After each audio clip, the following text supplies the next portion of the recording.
Well, guys, the thing that everybody thought was going to happen finally happened. Roki Sasaki is a Dodger, and I think the internet's taking it pretty well.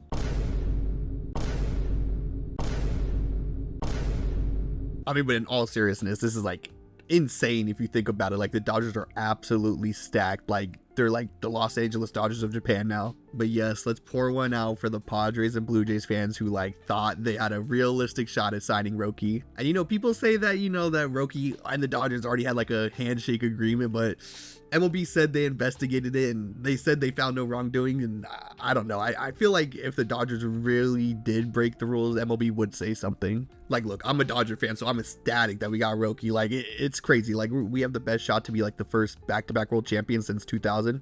But like, I have to feel for the Blue Jays. Like, they've missed out at Shohei, Juan Soto, now Sasaki, and probably a bunch of other people. Although I say I feel bad, but then I read this, that the Bo Bichette, Dalton Varsho, and Chad Green were the players that the Blue Jays sent to meet with Roki. Like, what? Chad Green of all people? Like, just imagine being Roki. Like, you go to the Dodgers where it's like Shohei, Mookie, Freddie, you know, all these MVPs, you know, all-stars. And then you go to Toronto, it's like, oh, we got our like 7th inning guy here to meet up with you. Like, Blue Jays, we got to try a little harder than that. Like, where was Vladdy? Like, that's telling. Like, you know, there's all this talk about Vladdy being a free agent. Like, are they going to extend him? But he's not even here for the, like, to help for the future. Like, I think that's a little telling. And for the Padres, some people say that, like, that lawsuit that's going on, like, that might have had an effect on Roki, but I don't know. Like, do you think, like, I mean, maybe he's like, you know, there's uncertainty about the Padres, so maybe he's like, I want to go where there's stability, you know. There's a great article in The Athletic, you know, the homework assignment, like,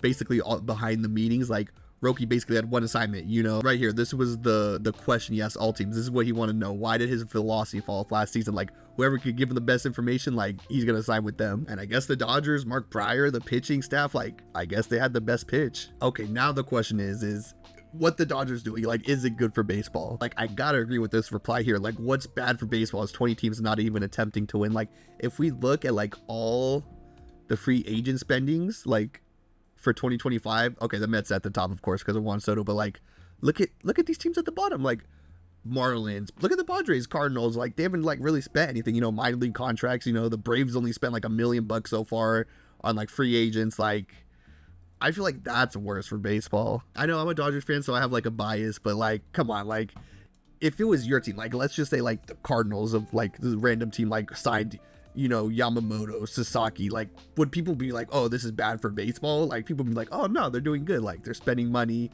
like reinvesting in their team. But yeah, Dodgers absolutely stacked. Like, Shohei Ohtani's returning, Yamamoto, they signed Blake Snell, Glasnow's returning, you know, they have Gonsolin, Dustin May, Bobby Miller, who was like just sent to the minor leagues and like never came back. Landon Knack, Kershaw's gonna come back. Like, sheesh. I don't know. Let me know what you guys think. Is this good for baseball? Like, do you think there's going to be like a strike after the CBA expires after the 2026 season? Because I'm pretty sure there is.